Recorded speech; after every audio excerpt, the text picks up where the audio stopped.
This episode of UDSP is brought to you by Shutterstock. For 25% off your new account, head on over and use the offer code Gamebreaker9. Gamebreaker TV.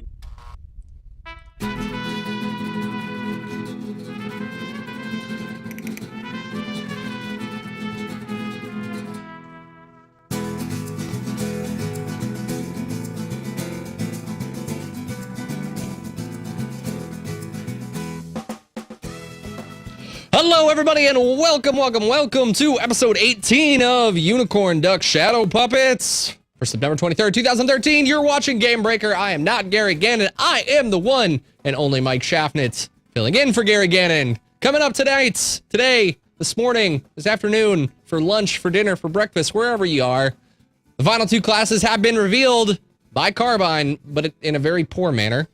J-Tal talks rating. Kadam talks lore, humor, and serious business, all that and more. But first, Mr. Farhan Siddiqui. Hello. How's it going? I think this is Farhan. I'm not sure if we've been on a UDSP together. I think this might be our first show together, so looking forward to it. I think we've done one show together, but maybe a while back, one. So. It's been a while. Greetings again.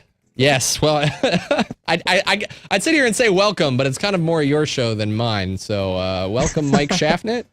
And joining us as well, Mr. Mark Taylor from Guild Umbra. How's it going, Mark? I'm doing well. What's up? How you been? I've been pretty good, Good. You guys ready to talk some WildStar? That's the real Heck yeah. question. Sure. You're always ready to talk some WildStar. So let's just jump in and get right to it. Carbine, I gotta say, they're continuing to do a great job announcing things like new classes. Actually, I don't even think great's a strong enough word. I think that masters of the reveal is probably a much more appropriate title here because there's just flawless execution across the board, guys, right? Right? Exactly. So, Jeremy Gaffney was doing a video interview with DVLZ Game on YouTube, and he was showing off the character creation, and while doing that, boom, right in front of our faces, two of the unannounced classes right there in front of us. So let's just, let's just round of applause. Great reveal. We really appreciate it, WildStar. Best way. No, on a more serious note, no. God, real quick, Carbine's PR team has got to be hating them at this point. Was this, this couldn't have been intentional. This had to have been a mistake, right? They didn't want it to be released like this. Yeah, it just keeps happening, which is odd because you think that, they'd sort of get their deal together and sort of figure out, okay, this is how we're going to go about and maybe vet their demos a little bit better. But I mean, this was just an obvious mistake. I think what was probably going to happen was they were going to demo like an existing character, and he just decided, off the cuff, okay, we'll just click character creation, not realizing that build was maybe updated. Maybe this is like a slightly more updated build than what they were usually demoing. And so this one just happens to have all of, the classes listed in there instead of having like a question mark or whatever missing classes before. So in there now. It's out there. It's out there for the world to know, and the final two classes are the engineer and the medic. So you guys have definitely in the past speculated on kind of seeing these archetypes within the game, didn't you? Yeah, It's and not really- engineer was actually a word that we had thrown around. Yeah, So none of this, I was going to say, think none of this really comes as a surprise then, Farhan. No, I think that, a lot of people have been excited because, Carbine already said before that we're going to end up with 3 tank/DPS classes and 3 healer/DPS classes. And there's been like a lot of like little tidbits, like, they've been trying to hide Easter eggs within their videos. So within like the DevSpeak videos, for example, I think in either the crowd control or the movement DevSpeak, we saw in the movement DevSpeak, I think we saw the engineer, definitely. Like, we saw a class that was using a rifle, and people asked, hey, what's up with this character there? And they're like, like whistling innocently or whatever. No, We don't know. What class is it? Kind of thing, exactly. And then in one of the other ones, we saw a character that was like shooting out these beams out of these weird like paddles that it was holding, and so yeah, they've been putting Easter eggs in there, so I guess they probably aren't too hurt about the fact that it wasn't revealed, but yeah. I mean, I clearly it could have definitely been a mistake, but knowing these folks, specifically talking about all of the stuff that they've opened up, I mean, they've completely opened up the kimono every single time there's been a convention, and you've walked up and you've looked at things. Other than very, very specific things, they haven't really said a whole lot of times like, "Oh, we can't talk about that. We can't talk about that." Relative to most other games that are this popular at this stage of the game, especially given the fact that they've said, "Okay, we're going to probably push back to 2014." They've been pretty open, so part of me, just wants to believe that maybe they either did it as an Easter egg, and even, Farhan and I were even kind of talking about it earlier before the show, as we often do. You would kind of think that the way that they release their information, a lot of times you'll get information that's not on the site. They'll get information that is specifically, in an interview that is specific, right, to places outside of their site. Like, all this stuff that we got when they were over in Europe from Gamescom, all these French sites.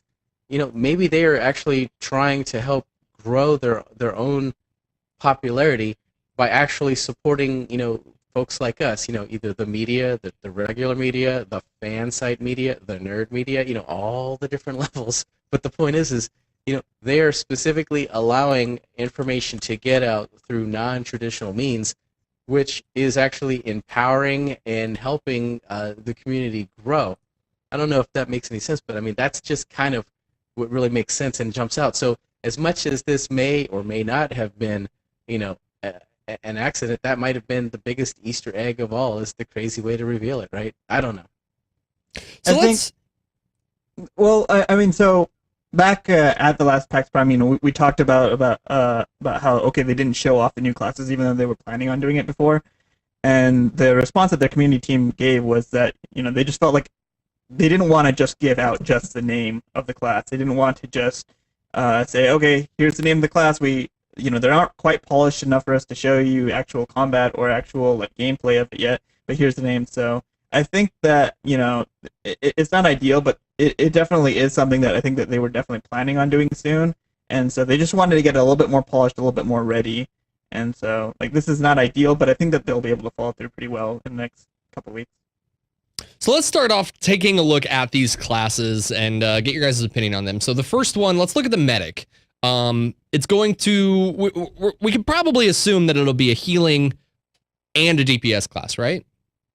Yeah, Carbine has said that no class is going to be just stuck as a pure damage dealer. You're always going to have an option of being able to do that support role. So either 3 of the 6 classes will be able to do either a tank or a DPS, and then the other 3 would be able to do either a healing or a DPS. And medic, probably healer, right? Sure.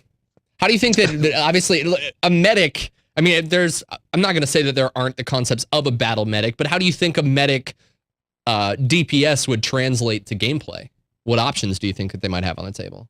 I would think that relative to what the alchemy they keep talking about is some kind of crafting profession, I would think that they would probably be poisoning folks or hitting them with some kind of neurotoxin. So in a perfect world, if I've got my theory crafting hat on here, so obviously they can heal, so maybe they have the area AoE, kind of like gas bombs or some kind of poison alchemy, nerve agent, AoE bomb kind of thing. If you could pull up that Facebook photo that I mentioned just before the show. So this was a photo that came out at I think PAX or no Gamescom 2013, and they had this stand up thing display up there, and people were wondering hey, what is that thing? And I think a bunch of people asked Carbine what is this, and then they just were no comment on what it is, even though they had this stand at their booth. Obviously it's intended, and a lot of people are thinking that this is probably the medic because it these might be giant defibrillators or something that you are going to attack with. So I think that would be hilarious if they are attacking with that. And that is what we saw in one of those dev speak videos where we saw a character that was holding two of these things like this and shooting like electricity out of them. See, in this, sort of a neat telegraph. this looks badass. I mean, this I could see, normal not even normal players, but just a general population picking up a medic and kind of feeling like it's a really cool and interesting class to play. Because I'm a little bit worried with the title medic. It just sounds so healer oriented that I'm afraid that people might misconstrue the class for just being a healer type, right? I think that's a very valid concern. I think that a lot of people actually had that concern because, I'm just like bringing out all the old stuff because it's the pieces are falling together here. Back in PAX East, Pocket did an interview with Mike Donatelli, one of the content directors, and in there, like, they were talking about, okay, so like, telegraphs and things, and when they were talking about healing, like, oh, how will healing work with telegraphs? Then what Mike Donatelli said is, like, a sort of controversial quote of, we haven't announced our main healing class yet. And I think that they sort of stepped back from that quote. Like, I don't have a quote of exactly them stepping back from that one, but I think that they did say at some point that it's not like that the other healers won't be able to heal as well as the unannounced class. But I think that it's definitely, at least in his eyes, like, implying that, okay, medic is the class that he meant when he was saying that we haven't announced our main healing class yet. I mean, go ahead. I was gonna say, could you guys be okay? They've come out and stated that every class will have either tank, DPS, or DPS healer. Could you guys be okay based on what you just said, Farhan? Could you be okay with the idea of there being one class that's like the healer class? You've created classes that have the ability to do everything. They don't get stuck in healer. But would you be okay? We've seen what they're doing with 40-man rating. They don't care about creating a niche. Creating a very strong class that excels in healing above all else doesn't sound out of the spectrum of kind of the way they're trying to take the game. So could the medic's true spec be healer? He can DPS, but really they're buffing the medic to be like the prime healer of WildStar. I mean, it would make sense because you got a ton of people who just like to heal. So if you're making them where there are these hybrids where, well, I'm a DPS healer, yes, they can heal, but their specialty's not healing. So they have stated again at, I want to say it was PAX East, that if you're one of these two hybrid healers, whether it's the Esper or whether it is the Spellslinger healer spec, that you are a viable healer and you can heal a group. However, they've not, back to Pocket's interview is, you want to have a main healer because you have people who that's their thing. They love to heal, whether it's in PvE or PvP. So it just makes sense for them to build something for the 1% who they want to be the mega healer. Now, granted, they might be, a one-hit wonder in terms, or a glass cannon in terms of if they get hit, they might get owned. But, additionally, they should be able to heal themselves through it or something, right? So it just completely makes sense for them to do that. They've also speculated, and not to jump too soon to the engineer, that they were talking about, or you heard rumors that they were going to make a class that's not necessarily combat oriented that much, which might be the engineer, the one that can actually spend their time, building stuff more, right? So if they're going to go to all the trouble to give people the tools that they need to do adventures, to do, leveling, questing, whatever you want to call it, instances, and endgame, then it makes sense for them to give the people who want to have that experience to be the main healer, and that's their main job in life, as opposed to trying to figure out how to play a dual hybrid kind of class, right?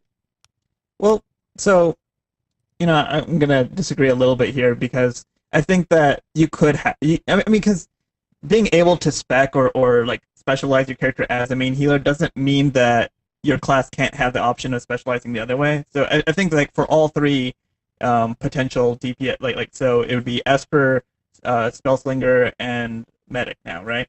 So for all three of those, I think that it would be better, especially with the limited action set. You're going to have only a limited number of abilities to put in there. You're going to specialize as a full healer if you're going to put in almost all healing abilities into your action bar. It's not going to be. You probably won't be, even if your character is able to do damage, you probably won't be between the abilities that you equip and the stats that are on your gear, the way that you specialize your gear. You're probably not going to be able to do both at the same time. like in the same like in one phase of a boss fight, you're damaging, and then all of a sudden in the next phase of the boss fight, you're doing healing. So I think you will be able to specialize unless you actually do make yourself a hybrid, which could be an option in this case. You could be able to do both of them. As for the original question, like whether or not they will have like they actually would have one healer just stand above the others and in a like a fashion where the other healers feel like I feel like, okay, maybe that would make some people happy that, okay, we can choose the main healing class and be the main healer.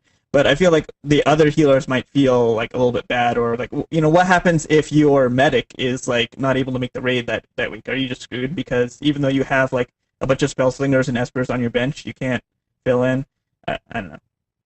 I don't think that they're going to end up going that way, but I guess it's possible. You never know.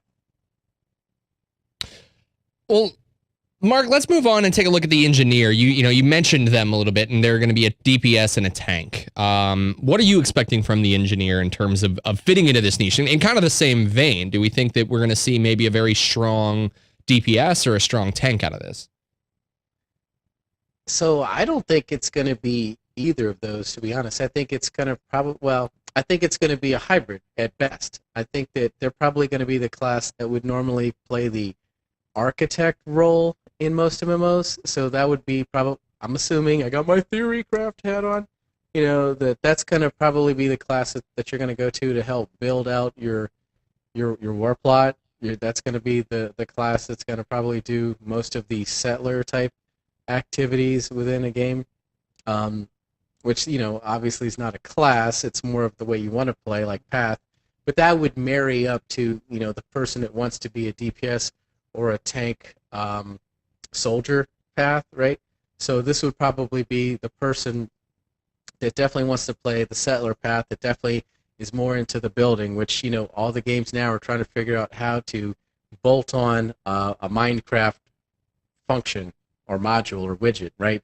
So maybe that's going to be the class that's going to be able to do something along that vein. So I would see them doing that, and then maybe being some kind of hybrid DPS, so they'll probably be able to build turrets or some kind of defensive structures or offensive structures that will probably do damage. That's kind of what I see going along the lines. And the only other reason why I kind of say that is because, again, 6+ months ago, in a couple of different conversations that are not quotable and not referenceable, they kind of said that that there may or may not be classes that are not necessarily folks that are going to fight, but might be able to do things that are kind of out of the game, that are kind of more social. So that's kind of the reason why I feel that way. Farhan, do you agree with like lots of tech, lots of bombs, maybe a big gun, that kind of sort of thing is the play style that we'll see for the engineer? Yeah, I think from the little, it was only seconds, so you can't really pull much out of that DevSpeak video. But when you saw the guy with the rifle, it's like, okay, clearly it's a range class probably, because rifle, not going to be a melee class probably, unless it's like the engineer from Guild Wars, where it's more like a shotgun than a rifle. But probably a rifle. If it is a tanking class, then I sort of wonder on how it will be able to tank. Like, will it use like robot pets or something like that? We haven't really heard much about pet classes in WildStar yet, so I don't know if they're just shying away from it because of all of the telegraphs and whether or not that's too annoying to get in, or if this is going to be a potential pet class, which could be pretty cool if it is. I always like having the option of having a pet class, but always the one thing. Okay, so you always kind of wanted the option of a pet class. What about, let's say medic and engineer were off the table? Are there other classes that you guys would want to see in place of these, or are you happy with the niche that these are going to fill? The only other thing that I was thinking that they would put in is, kind of like Farhan was saying, I was thinking they were going to make a straight up pet class, so whatever that would be, whether it be robots or aliens or animals or humans or whatever. So I thought that was going to be out, and I thought that the only other thing reasonable to put out would maybe be some kind of CC class, because so far we haven't really heard a whole lot about CC other than the video which was talking about basic CC that anybody can kind of do. But we haven't heard about like any spectacular CC, like I can CC groups of mobs, or I can, stun groups or mesmerize groups, or whatever that you see in some other games. And is it ultimately necessary? If you've got the Trinity working well, no, not really, because then that's all you really need to rock and roll. But in terms of like MMOs that have like that next level, the CC class tends to be something that can make actually grouping really fun. And I guess my best example of that, to use another NCSoft game, was a City of Heroes and City of Villains. I mean, that was something that was a very interesting. They couldn't really solo very well, but in a group they just made a group really super powerful as like a force multiplier. Yeah, to sort of go off of like the gameplay idea, just thinking of archetypes. I think well, first of all, there'd be pet classes. I think would be an interesting thing to put in. Just not even again staying away from game design, but I think from another archetype that I think that I haven't really seen too much of is the idea of having like a class that's more like of a hacker or something, right? So we're in like a sci-fi universe, so something that's a little bit more techy in the way that it attacks. I think would have been like another thing that I would have been feeling, but I guess engineer might end up being something like that. So maybe I'm happy if engineer is a pet techie class, then that is right there. How long do you think it's going to be? I'm usually the first people to jump down people's throats for talking about the expansion too soon, especially before the game's even out. But I mean, how long do you guys think it'll take before we can maybe start thinking ahead to some of the classes that you guys mentioned, maybe being expansion classes? I think within the first 6 months to a year, and the only reason I say that is, who was it at E3? Jeremy was talking about, these crazy development cycles. Using I think ArenaNet as an example, they're down to like 3-week, almost a month-long sprints to try to get new content out. And then he was also referencing companies in China, with some of the games that they do. So I know that he's committed to trying to get rapid development cycles through to try to put more content in. So that would make me think that either A, they've already got something. Most games kind of have a path or a design strategy, and they also have people who are kind of in, like the Black Ops or the Skunk Works that are working on the expansion even before the game comes out. So that stuff's probably already in the works. If not, it's definitely on the wall, of crazy, of things that they want to get to that can't get to now. But I would argue that it's probably going to be within the first 6 months, if not year, because they're going to want to try to, definitely start pumping this stuff out. To expand on that, though, the interesting question is going to be: are they going to charge a separate fee for that, as like DLC or box set, or is that going to be, hint, hopefully, a benefit of being a paying customer and you just get it as like content as a service, right? With the new whole business models and stuff, right? Yeah. I agree very strongly. Like, I think that it would be pretty soon that we would end up seeing something like an expansion. I don't know if they would necessarily add new classes or if it would just do something else, because, just from what they've been saying, they've nailed down all the content, like the actual content that they want to have for launch. They're just in polish mode for all of that. And, the people who would be developing new content obviously have to be working on something, right? So they would probably be working on at least a few patches, and then after that, I think that they would be getting ready to go into whatever their intentions are for an expansion cycle after that. I just from a feeling, I feel like classes are probably one of those things that would be a very large addition. Like it would be a big undertaking because it would influence all of the existing game content up to that point. So I don't know if the first one would necessarily have a new class, but I do think that we would probably see some sort of expansion pretty soon after they launch. All right, let's move on. But before we do, I want to ask you guys just a quick question, kind of off topic. Did you guys watch Dexter at all on Showtime at all? Heck yeah. So I always keep cellophane in my back of my trunk. Series finale of Dexter was this weekend, and the past couple weeks I've been watching and getting really excited, but not for the series finale. because I was actually really let down. I'm not going to give away this series at all, but I want to show you guys a quick clip from Dexter and show you guys something. It's pretty impressive.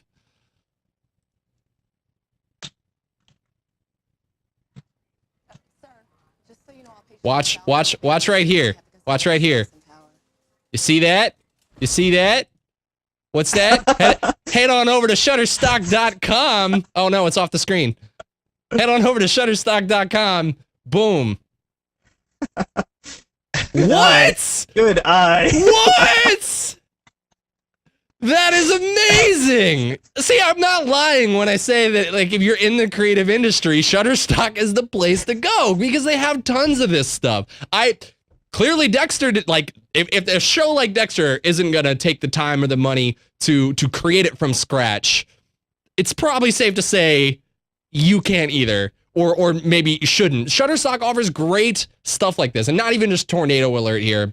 They've got Hurricane Alert, but they've also got really awesome over here. They got the same thing for Tornado Alert.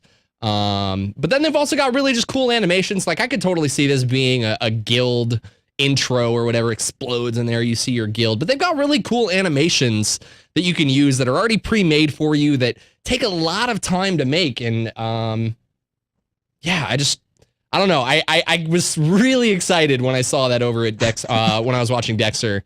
Just totally caught me off guard. And they even had some of the news lower thirds. But you know what? I sure as heck hope that they went over to Shutterstock and used the offer code Gamebreaker9, because if they did, they could get 25% off. And that would have been a great deal for them. So if not, Showtime, you missed out. All right, let's move on and get back to WildStar here. Carbine's J-Town made some words about rating on the WildStar Central Forum. After posting a video, J-Tal followed up with this. Sorry, I don't have any quote cards, so you just get to look at my handsome face. He said, "I wasn't trolling. The joke is that you guys seem to think we don't that we don't know that 40-mans are inaccessible to most players. Difficult to organize / run, only for the top raiders, etc. We know. That's the point. Exclusivity is not necessarily a bad thing." Now, we've talked about this repeatedly, and Carbine is just going in a super hardcore direction with this, but I don't think... Do we really doubt that they knew... that we knew what that they did doing for them to come out and say that? Yeah, like, it's... I don't know. They knew that 40-man was exclusive. They didn't think that was, like, very accessible mode that a lot of people are going to be able to play this thing very easily. You're just going to get in, get 40 people. No, like they definitely knew that. The video that was before was just him like posting like a laughing like ha ha ha kind of thing at the idea that like, is Carbine realizing that 40-mans are sort of hard to organize or something like that? Like, no, obviously yes. That is the point. They're trying to bring back exclusivity. They're trying to give it some of that allure that before, raiding was just sort of like the thing that in a lot of MMOs these days it's sort of expected, right? You do your dungeons, you get through them, then you just move on into raiding if you're going to continue along a PvE leveling path. And here they're saying like, no, like this is something for the more hardcore people, the more prepared people. And I want to challenge that statement real quick. Just because you have a 40-man raid does not mean that you're more elite than an 8-man or a 12-man or a 24-man raid. It just meant that you had to go through the pain of getting 40 people to commit to a raid, and you had to organize it, right? But you're talking about player skill, and I see it doesn't make the people who do the 40-man doesn't make them any more elite. I can agree with that, but I think it should give them a level of segregation because they went through the pain. They took the time to do it. I think there's justification in that.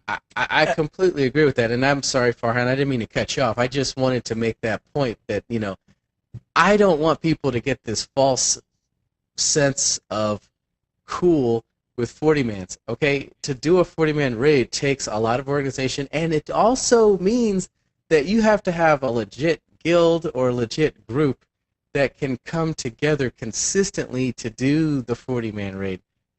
But, like I said, I guarantee you there are 20-man, 24-man raids that are more badass than any 40-man group that will ever come together. It just is. It's Right. It's two different things. You're trying to compare two different things. Something that's hard to organize with a group of expert, great players, right? So they're putting something out there for the people that want to maybe do or say that they're both, right? I didn't. I might have had a word slip or something. Like I didn't mean elite. I meant exclusive. So definitely, I would say that 40-man rating is more exclusive than 8-man rating or 10-man rating or whatever other man rating, because that's smaller at least. Just because you're going to have fewer groups that are going to be able to necessarily build that group and get them all together and get them going into the game. The idea is that you don't have that option of having like, okay, so especially when you have like this, rainbow of different difficulty levels where you have like, your super easy mode, and then you have like normal mode, and then you have slightly less normal mode, and then you have heroic mode or whatever. Like that makes it super accessible, right? You choose the difficulty that you want to come into. It's not exclusive at that point because, you can get into that content. You can, go in and see it yourself. What they're trying to do by making it 40-man and making it only hardcore 40-man, like it's going to be a difficult thing. In one of the other threads, JTAL actually said something like, there was another thread where someone was doing a poll. WildStar Central forums, by the way, what's up with polls? Like they're super, super popular. Like almost any thread that has a lot of comments is a poll. Sorry, aside, but people are wondering, okay, what is harder, to organize, a 40-man raid or a 40-man war plot for PvP? And what the JTAL's response was both, because a 40-man raid, you're not going to be able to just pull 40 people together and then just go in and do it. You have to have 40 people who are prepared. They already know what they're doing. They're already, geared. They're already set up to go in there. Whereas with war plots, okay, you could just pull in 40 people together, but you have that human element of you don't know necessarily that you're going to win, even if you know your strategy well, because the other side is going to have their own strategy that's going to be fighting you. So they're difficult in different ways. PvP, 40-man war plots, you'll be able to just pull in a lot of people in and get going into that match. Whereas for raiding, it's definitely a hardcore environment.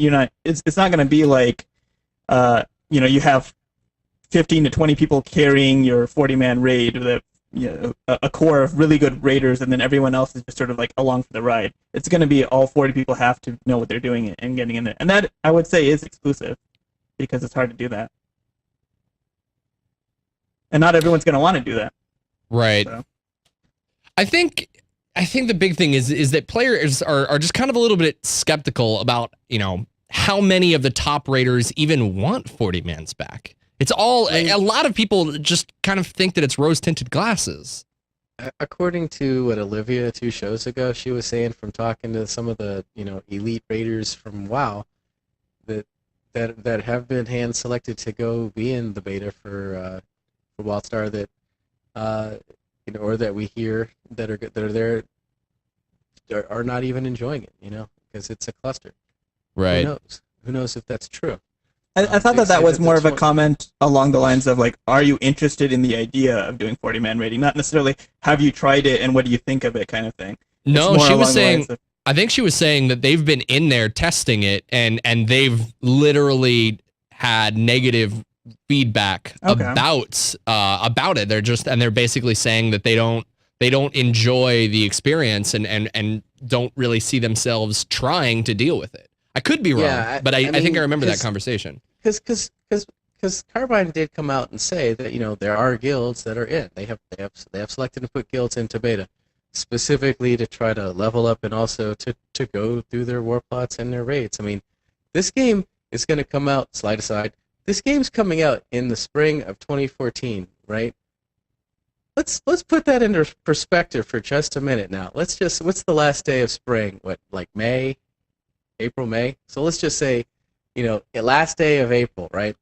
Well, nothing's getting done in that last day in terms of development other than gold disking and putting stuff out for production and getting the server set up. So then you've got, March and February? Not a whole lot, I would assume, is being done then. And I would hope to God they're not still beta testing in the last 2 months, right? They would probably just be doing whatever last bit of of visual polish, and try to clean up any bugs. So then you're at January. So between now and January, you got October, November, December, January. That's 4 months. That's 4 months, and I don't hear about any open beta. Yes, we know that there's beta. So how much time does that leave to an open beta? A game that's going to release as a AAA MMO of this magnitude, and you don't even hear about open beta yet? So that kind of scares me. So like, if we don't hear about open beta by like November, in which case they're doing some serious stress tests through November, December, and January, that 3-month period, I'm scared for the stability of this game and the success of the launch, right? So let's just think about that there. So now you kind of think about back to the original question or statement about the whole rating and the testing of the rating of the 40-man, of the 20-man. Dude, we need to get somewhere. We need to get people in. We need to get numbers. We need to get organized groups in there to start doing these tests. 3.5 months ago, Carbine asked people to submit lists of 40 man so they could start testing their 40-man raids, and I heard jack from them. We didn't see anything on the forums. We didn't see anything in social media. I know that some guilds got in.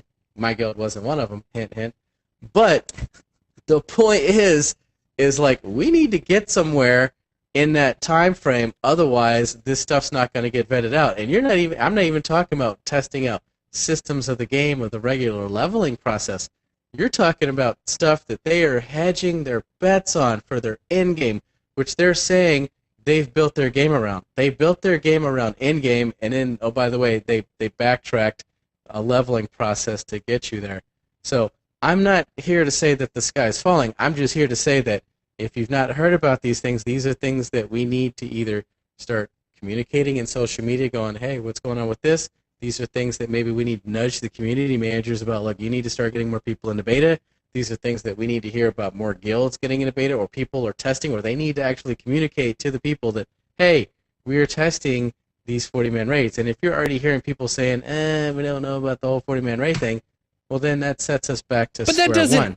Yeah, but that, I don't think that, again, WildStar offers so much, and even if 40-mans fall on their face because they're just not tuned properly, I don't think that'll affect the overall experience because of the way that they're approaching the fact that it's not meant for everybody. I think it'll cause that. I agree with that. I'm just saying that, they are hedging their bets on 40-mans. They're taking a risk. They're putting it out there and say, go ahead, whack, So, relative to that timeline, which I've just explained, which, may or may not be aggressive depending on how good your coders are to develop and refine things, we need to start hearing about more people in there testing it, if for no other reason than to make sure that, besides bugginess, is it fun, right? Because the one quintessential thing that comes to my mind when we're talking about what Olivia heard, right? If these are these elite guilds that are really badass in WoW, which I'm gonna throw it out there, just because you're badass at raiding in WoW does not mean you're the best raiders in the world. There are a bunch of other games that raid, okay? But I'll give you some credit because you're the best at WoW. There's got to be a fun factor problem there, right? If you're saying, we don't like to do it, we don't like to organize it, if that crap was fun, you wouldn't mind. You would not be stating that, oh, well, it's just too hard to organize. If you're going out on a date and you know you're going to get some, the last thing you're going to be saying is, well, it's too hard to organize the date. No, son. You're going to be organizing that date with the hors d'oeuvres, Red Lobster, with the champagne, and all the other crap you got to do to get there, right? So all I'm trying to say is, if that rating was fun enough, you would not be hearing people complain about saying that, oh, well, the organization is a problem. That's my stance. Well, then, real quick, just to wrap up, because we've been on this subject for a while and we still got one more to get to. The carrot on a stick is the big thing. Obviously, in your example, the end goal is the means to why you're going through the trouble. Where do you guys think you stand on the difficulty, the harder challenge, and potentially a better gear for the troubles? So it doesn't matter if you get better gear for 40-man raids because it's end game. What are you going to use it on?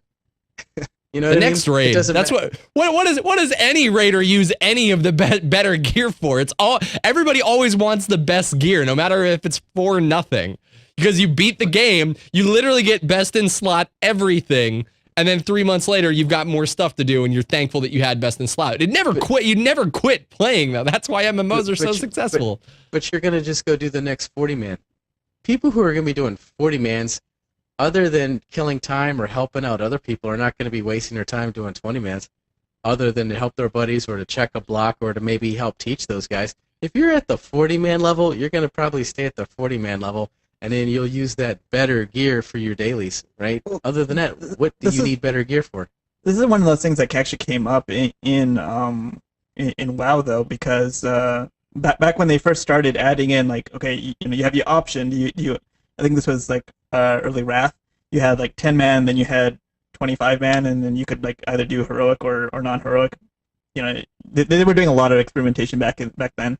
One of those things was that if you had a different level of gear between your smaller one and your bigger one, a lot of people actually felt like they needed to do the smaller one and the bigger one because they wanted the gear advantage of the smaller one to help them get through the bigger one more easily, right? So like a lot of people felt like they had to do 10-mans because it would give them a little bit of a gear step, and then they could get a slightly bigger gear step when they're going into the 25-man afterward. Because obviously as you get geared up in your 25-man, this is usually how it goes in a raid, right? You start farming the beginning of a raid, and then you'll get some gear from the beginning of the raid, and then that would help you finish the raid.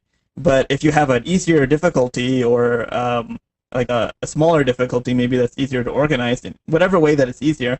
If it's providing gear that's even just a little bit better than what you have, a lot of people are going to feel like, okay, no, I need to do that, even if it's a pain in the ass or it's just more work for you, which is a lot of the reason why it was causing burnout, right? People felt like if they didn't have like some sort of shared lockout between those, it was just irritating people. So, I mean, having the better gear though at level, or the 40-man raids rather, I guess on average the groups that are getting the 40-man gear are not competing with the groups that are having the 20-level 20-man. But then I think people would argue, what's the incentive for the extra headache of organizing 40 over 20? Like, that's the argument is if I'm going to go through the pain of doing this, I want better gear. Right, but I'm saying, what are you going to do with it? You do it because you check the block and you say, I did it. We did exactly. Look at our exactly. gear. That's what server first titles are. That's what every like world first, server first raider gets off on. And I think we're arguing the same point. I'm just saying at that point it's a self-licking ice cream cone, right? We got 40 persons. We downed the bosses. We got our gear, and we're badass. We're not competing with the people that do the level 20 raids. So the people that doing the level 20 or the 20-man raids want to be like us, right? So that's the carrot, right? Unless the thing is that it happens when you're going from one tier to another tier, right? Like, okay, let's say you're in your 40-man guild and I'm in my 20, okay, and I'm running. I'm giving you the benefit of the doubt. I'm going to be in a 40, but just giving you for this example. Dude, we're going to be a Gamebreaker Nation, son. Alliance, all up in this, okay? You think 40-man's going to be tough, man? They just better introduce 100-man. Well, they said that, a million idiot march or whatever. Oh, that's right. That's right. But maybe. But anyway, so you're in your 40-man. I'm in my 20-man. We finished the tier. I have all of my 20-man gear, and you have all of your 40 stuff. And we're gonna go into the next one. And if WildStar rating ends up being anything like other games rating, they're gonna have like the whole server first thing, and people are gonna want to see, okay, who gets to the front first. Whatever. The people who are in that 40-man gear, when the next tier comes out, if it's better than the 20-man one, then they're going to have that advantage getting in through the 20-man race as well. And then, secondly, even you competing against another 40-man guild, okay? If you are only doing your 40-man and the other person's doing both 20-man and 40-man, then they're going to get geared up a little bit faster. They're going to have a little bit of an advantage in that second race, going through that next tier kind of thing. Assuming that it's not the case where, like, one tier's 40-man is equal to the next tier's 20-man or something like that, which would be even more of a advantage trying to kill the 20 man. So I mean, like, that's where the gear carrot, like how much of a carrot do you need to give to the 40 man people? If it's exactly the same though, if 20 and 40 are exactly the same, then this is the thing that I feel like with World of War. I meant to say this a little bit earlier, but with 40 man rating, I think that it might actually still work out okay in WildStar, just because it's not as much of a choice. Because my understanding of 20 man and 40 man rating in WildStar, and I could be completely wrong. I don't know. There's not a ton of information about rating out there yet. We know the name of a raid. Okay, theory crafting hat, right? My understanding was that 20 man raids were different from 40 man raids. Like, it was a different environment, different bosses, different mechanics, kind of thing. It's sort of like there's a separate. Maybe it's in the same like environment, but AQ20 versus AQ40 for WoW fans, right? Like or that. Zul'Gurub versus Molten Core kind of thing for WoW people, but Mark isn't one, so kind of thing. But the idea is that it's a different raid, and then in that case, people are gonna be doing both of them. And I think if you look at early Burning Crusade, they had Karazhan was that small 10-man raid, and then after that you just had to go into 25. You didn't have that option. Do you want to do 10 or 25? And so 25-man guilds existed because you had to do that if you wanted to experience that content. I think once you start giving people the choice, like, do you want to have a 20-man or a 40-man? You can see the content. It's maybe different gear, different whatever. If you give them the choice, a lot of people are just going to choose the smaller one just because it's easier to organize or whatever. If you don't give them the choice, I think people will rise to the occasion. They're going to want to see the content. Maybe not everyone will, obviously, but again, exclusivity isn't bad, kind of thing. This is what WildStar is saying, Carbine is saying. So I think more people would rise to the occasion and sort of say, okay, I'm going to get into a 40-man raiding guild because I want to see that content. So that's my thought. All right, let's move. Go ahead. Let's finish this up. No, go ahead. I was just gonna move on, but final thoughts, Mark. I think it's just all about the experience that you're going for, right? I mean, people who are going to be so concerned about gear, you're missing the point. If you're playing this game just for gear, you're kind of missing the point. Yes, people like gear. I get that. But people should enjoy raiding with their friends. That's the maximum thing. I mean, yes, I have a guild, and yes, I try to, put it out there, that we're having fun. But there are so many other guilds that are going to probably be better at raiding or PvP or whatever than us. The only thing that I want to be known for in Guild Umber is the guild that has the most fun, right? Because raiding and playing with your friends is fun. So if you're doing the 20-mans and you're having fun, you're a winner. If you're doing the 40-mans and you're having a blast, you're a winner. But the thing is I think that we just need to look at it, especially in alliances, if you want to get out there and do that so that you don't have to feel constrained. Because, Farhan, you said you like to play with your 10 friends. Don't stop doing that, dude. Play with your 10 friends. Make a guild, whatever you want to call it. Do the Gamebreaker Nation and make an alliance. Hopefully we'll be playing with Aerowolf and Robo, Zap Robo, Real Lethality, Blank Space. All the players that are out there. Gary, Mike, Olivia, whomever, and with Gamebreaker Nation, and working on an alliance, and then meet a couple nights a week and go do 40-man content. And then if within your own guilds, if all you can do is a 20-man, then enjoy that with your guild. But just don't lose sight of what the goal is. Don't look at these artificial systems that are put in place by the game developers and think, oh, there's 40-man, I got to do that, and if I don't do that, I'm not a winner. Look at alternative ways to get there that you can organize. I guarantee you a well-organized alliance can be just as effective getting 40-man content done as opposed to a 20-man guild is best trying desperately to try to add another 20 people to go do it. That's a recipe for disaster. Yep. All right. Inspired. Let's do it. Let's move on to some lore, because we are already almost at the show's limit, but we got to get to some lore. So Carbine Kadam talked a little bit about lore, responding to a thread on the WildStar Central forums. The original poster was a little bit concerned about the humor and the tone of the game. He said he's a huge fan of WoW's lore, but on the other hand, here's what Kadam had to say. He said, WoW is irreverent and chock full of pop culture references. When it's not referencing anything but itself, it can go over the top and be pretty silly. I'm looking at you. Welcome to the machine. But I'm not discounting your opinion on its lore, because there's a reason you feel that way. Despite all of the wackiness and pop cultural references in the game, the Warcraft world itself takes its lore seriously when the situation calls for it. And I don't think you have anything to worry about regarding WildStar on that front. Our world does precisely the same thing. I mean, that's the thing here. That's the big issue, is that WoW is full of funny moments and pop cultural references, but overall, when you're in World of Warcraft, like the stuff that goes on with Thrall and Jaina and all of the major characters, it still feels very real to those players. So you can have pop culture as long as you have your overarching story that makes it feel like the game is still its own thing. I think WildStar will be able to pull off a very similar dynamic, just because I think that they said that they're not going to go quite to the same extent with the pop culture references, just because I think that, their standpoint is they'd rather other people reference them than necessarily play homage to other IPs. But I mean, they'll obviously have some stuff that's just maybe a little bit more subtle than the way World of Warcraft does it.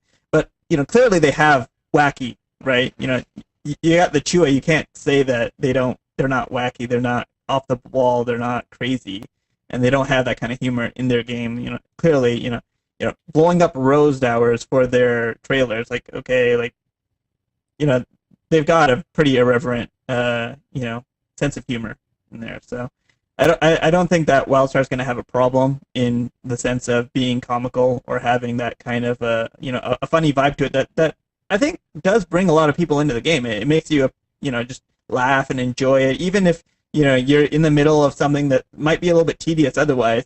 If you hear these sound cues and you're just reminded of funny characters and you're seeing cool stuff, then you're happy. You're enjoying it a lot more than you would if it was a lot more dry. And I definitely prefer that kind of thing, and that kind of style, and that kind of both from an art and a sound and a writing standpoint to some of the more realistic MMOs that have been out there recently that are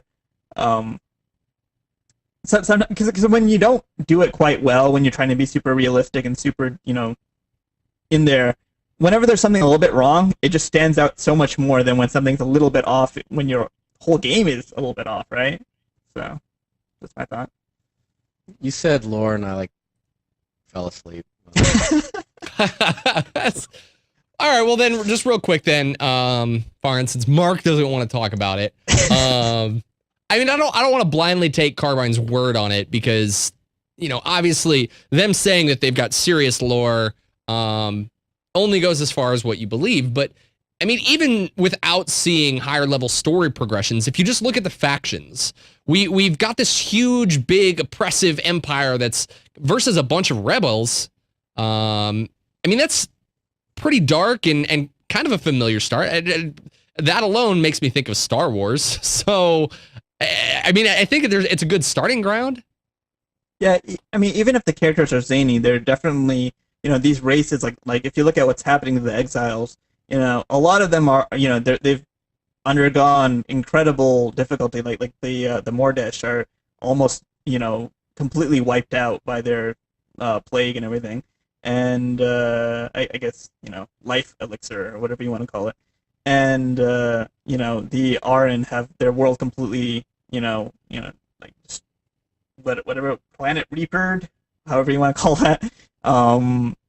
They've lost all their stuff, and it's pretty serious stuff when you look at that. And I'm pretty sure that I haven't seen a lot of the stuff on the Dominion side as to what they're going to deal with, but just off the top of my head, I mean, you could definitely have storylines with the Emperor and different kinds of things between like the lowborn and the highborn within the Dominion. I'm looking forward to seeing stuff like that, like how that plays out, whether or not there's some sort of internal strife. Some of the Dominion probably are going to feel a little bit bad about what's been happening with exiles. There might be something like that going on there as well. So I think that there's definitely the potential to have it in there. The proof will be in the pudding, but it might be there. Should be there. On a the somewhat only thing I'll add to it real quick is just that if you look at all of their marketing, all of their video releases, every single thing they've done, anytime they've had an interview or especially, you know, a stage show, these guys are going for the jugular with the lore. I mean, they're going for it with the story. They even break the balls. It was a Pappy or whatever, the Chad Moore, yeah. yeah, the Chad Moore, the guy who's doing their main story. So I guess that's probably the thing that you have to worry about the least of. Is this thing gonna get you? Because just look at their dev speak videos. These guys know how to set up a story. They know how to have fun, and I just can't imagine their story doing anything other than doing it. I think they're gonna have the straight-laced story to try to get you into what your mission is, to try to understand the context of where you're going, and they're going to be looking for every opportunity to make you laugh along the way, right? Because yes, it's MMO. Yes, they're serious because they want to make money, but they want you to have a fun, enjoyable experience. It's almost like a satire, right? If for anything else, it's a space satire. On a kind of related note, Carbine Carbine Disclaimer kind of discussed on Reddit that we would see cinematics throughout the game. So, I mean, I think those are always a really good way of visually getting people involved in the story. So would you guys be a fan of seeing these cinematics? Mark, would this bring you a little bit more into the lore that you, I don't want to say don't care about, but maybe you're just not as interested in? I love cinematics. I love cutscenes. A lot of people, Star Wars: The Old Republic, I loved all that stuff. A lot of people were like, click through. I was like, shut up, asshole. I'm going to watch this until I'm done. Obviously, if you do the same mission over and over again, yeah, I'm going to spacebar through. But long story short is I enjoyed all that. I even at E3, and I don't know if you were there with Gary. I didn't run into you there, but I was. Except for one day. You did see the cutscene for with Daradoon when you're going in there, and it kind of explained a very, very, very, very small amount. But all of that is fun. All of that's goodness. It's I think the only time people kind of get bogged down in that or don't like it is when they're either redoing the mission or they're leveling up another class, and you just don't want to see the same cutscene you've seen a billion times before. But yeah, I love all that stuff. I mean, I do enjoy the story. I just don't care about obscure random stuff that has nothing to do with what I'm trying to accomplish. Just to play off the other foot now, like Mark being like, I love cutscenes. I'm just gonna go in and I like them when they're in questing, but I hope that the raids don't have like, you start the encounter and you have like a 5-minute RP talk before you can start your attempt, and then every single time you wipe, you have to be subjected to this thing over and over. Please don't go there. One game that's done it well is Final Fantasy. How they have like maybe like a 30-second like little clip that kind of explains that you're getting ready to go through this little dungeon. I think that's really tasteful. I think it gets you in the mood. Something like that would be great. Yep. If you guys haven't ever gotten involved in stories, obviously cinematics are a great way to get involved in really good stories. But another really good way to get involved with stories is through audiobooks. And we have a sponsor through audible.com that offers just that. And a lot of you might be thinking, okay, well, books, I'm personally, I don't read as much as probably a lot of people out there do, especially because I feel there aren't as many topics that I would want to read about. But the really cool part about Audible is they don't just have just books. They actually have books on the subject matter of video games. Right here, they've got, Diablo 3. They've got an audiobook talking about the lore here. If you scroll down here, they actually also have a bunch of World of Warcraft stuff. 4 of the World of Warcraft novels. StarCraft 2, there's even an audiobook available on that, and even Darksiders, one of the video games about the 4 Horsemen of the Apocalypse. So a lot of really good video game related topics to choose from on audible.com. And if you guys head on over to audible.com/Gamebreaker, you'll get started with a free 30 days as well as a free audiobook. And it's just a great service to have. So I highly recommend, if you guys have not checked out audible.com yet, you support them, you help support us, and you get an awesome service in the process. So please head on over and check out Audible. We're really happy to have them on. Farhan Siddiqui, you can follow him right down there at Unindel or Unindel? Unindel. Catch him right here every week on the WildStar Show. Mark Taylor, you can follow him right down there at Guild Umbra. Check him out as well. Come back each and every week. Thank you guys so much for having me again. I am Mike Schaffnitz. Thanks for watching. WildStar UDSP goes live every, what is it, Monday? Today's Monday at 3 p.m. PST. Thank you guys so much for watching. If you guys haven't checked out Gamebreaker TV, please head on over and do so. We've got MMO news out the wazoo. So whether you're into World of Warcraft, Star Wars, or hey, maybe you like WildStar, there's a lot of news that goes up on Gamebreaker.tv. So go check out that site as well as follow us on Twitter. Check out our Facebook page. Thank you everyone so much for watching. We appreciate it. We'll see you next week. WildStar Alliance on Gamebreaker Nation, baby. Do that too. I completely forgot about that, which that is coming.